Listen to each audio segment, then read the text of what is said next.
All right, hi everyone, and welcome to the Target 23 Part 3 homework review. And so as always, this Part 3 will link up with the Part 3 worksheet, and we'll go through three different problems from the Target 23 Part 3 worksheet. And so those three problems today will be problem number 3, problem number 5, and problem number 10. And again, this is going to revolve around finding area and perimeter of different shapes, and part 3 was all about finding area and perimeter of trapezoids and kites. And so let's get this thing started. For the first one, we just have to identify the shape and find the area. And so the shape, hopefully you can tell that's a kite. It may look like a rhombus, but remember consecutive sides, so sides that are next to each other. Those are the ones that are the same, and remember in a rhombus, all four have to be the same. That's not the case here. And so it's definitely a kite. So then for the area, we're looking for diagonal 1 times diagonal 2 divided by 2. And so what we need to be able to do is figure out the length of the two full diagonals of this kite. Then we multiply them and divide by 2. So one of them is basically done for us. This long one here has a 5-inch part and a 3-inch part. So in total, that's 8. Now remember, one of the properties of the kite is that one of these diagonals gets cut in half by the other diagonal. And so this 2.5 here only applies for the bottom part, but this is the diagonal that gets cut in half.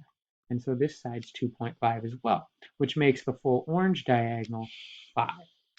And so then we are ready to find the area. We know one full diagonal is 5, the other full is 8, and so it's simply diagonal 1 times diagonal 2 divided by 2. We'll call it 5 times 8 divided by 2. And 5 times 8 is 40, so then 40 divided by 2 is 20, and these are inches squared for the area, 20 inches squared. All right, now, next one. Same deal, identify the shape, find the area. This time, however, right, we don't have a kite. This time, this shape is a trapezoid. And so we have to find the area, and our area will be base 1 plus base 2 in parentheses. Once we add them together, we'll multiply it by the height, and then we divide by 2, right? And so let's see what we have. Remember, our bases are our parallel sides, so we know both of our bases, 14 and 22. What we don't know is our height. It's that imaginary dashed line being drawn there. We know that because remember, height and base always form a 90-degree angle, and so that's the length we need for the height. And then we'll have everything. Again, we already have our bases. We have a base 1 and a base 2. We just need the h, and then we can plug it into the formula.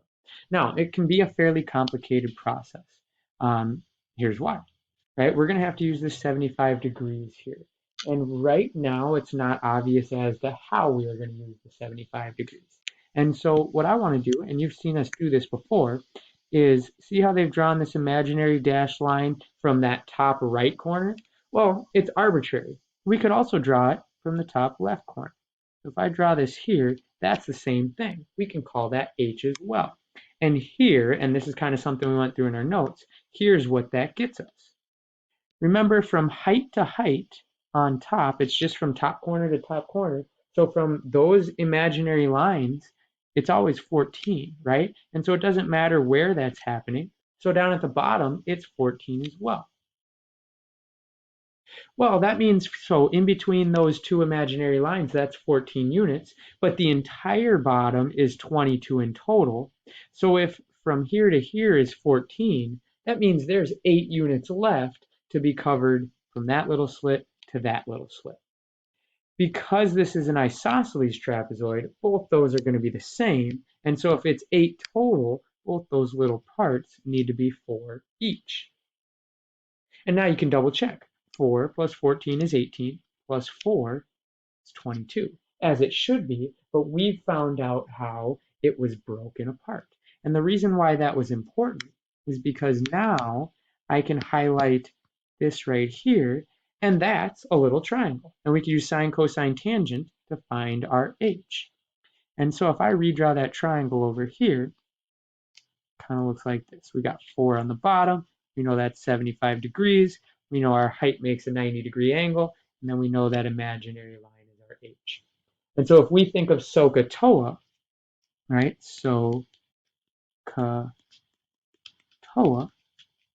we can figure out which one we need to use to find our h. So let's pick this angle. Let's look across. That's where h is, so across the triangle is always opposite.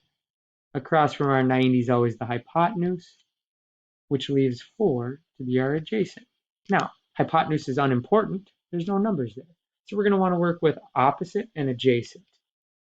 That's TOA, right? And so the tangent of 75 is going to equal opposite divided by adjacent, so h over 4. Now, to solve for h, we'll multiply by the bottom of the fraction like normal, cancel out the 4, and that leaves us with h, and that will just equal 4 times the tangent of 75. And so let's plug that into our calculator and see what we get. 4 times the tangent of 25, or I'm sorry, 4 times the tangent of 75. So 4 times tangent of 75, 75, close the parentheses, hit enter, and we've got 14.9 for our height. 14.9. Now remember, that's not our final answer, that's just our height, and so now we're ready to plug this thing into the formula. And so just a reminder, we need our two bases and our height. One base is 14, the other one's 22. So our area will be 14 plus 22. And then we'll times that by our height, which we just found to be 14.9. And then we divide by 2. Now 14 plus 22 is 36. And then we'll times that by 14.9 and still got to divide by 2. And so when we do that, we're going to get 268.7 meters squared. And that is our area. Beautiful. All right, now let's go down to number 10. This time, identify the shape and find the area and the perimeter. And so let's do that. Hopefully we can tell, just like the first example, this is a kite. So area is going to be diagonal 1 times diagonal 2 divided by 2. And then perimeter is just going to be add all the sides together. And I'm actually going to start with the perimeter because we can get it fairly easy. See this 8? That's one of our sides. And see this little tick mark? It matches with that one. So that means both of them are the same. So this one should be 8 as well. And then see this 10? That's another outside side. And see the 2 tick marks? It's going to match with that 2 tick marks. And so this side has got to be 10 as well. And so our perimeter is simply going to be 10 plus 10 plus 8 plus 8. And that is going to be 36 inches, I believe. 36 inches for our perimeter, which isn't so bad. But now we got to find the area, and it's a little bit more complicated. We're going to have to do the Pythagorean theorem a couple times here, and I'll show you why. So here we go. First of all, remember our area is based off of 2 diagonals. So I got a green diagonal, I got a blue diagonal. I don't know anything about the blue diagonal yet, but I do know something about the green diagonal. I know part of it is 6. I also know this is the one that gets cut in half. So this side and that side are the same. So if that bottom side is 6, the other part of the green also has to be 6, telling us that the entire green diagonal is 12. So we've got one of our diagonals. We just need to figure out the blue diagonal. And the problem with the blue diagonal is it does not get cut in half. And so we need to find this part and we need to find that part. And it's going to take 2 separate processes to do that. So let's get to it. Here's what I want you to see. I'm now going to switch colors to red. Remember, when we draw the diagonals into our kite, it creates 4 right triangles. And so if I draw this red one out here a little bit more, what I want you to see is, I know that this side is 6, I know this is our 90-degree angle, and I know this slanted side is 8. What I don't know is this portion of the blue diagonal, which I'm going to call x. But if it's a right triangle and I know 2 sides, I can do Pythagorean theorem to find the third. So across from my 90, is always c. And so in this example, I can figure out x by doing x squared plus 6 squared equals 8 squared.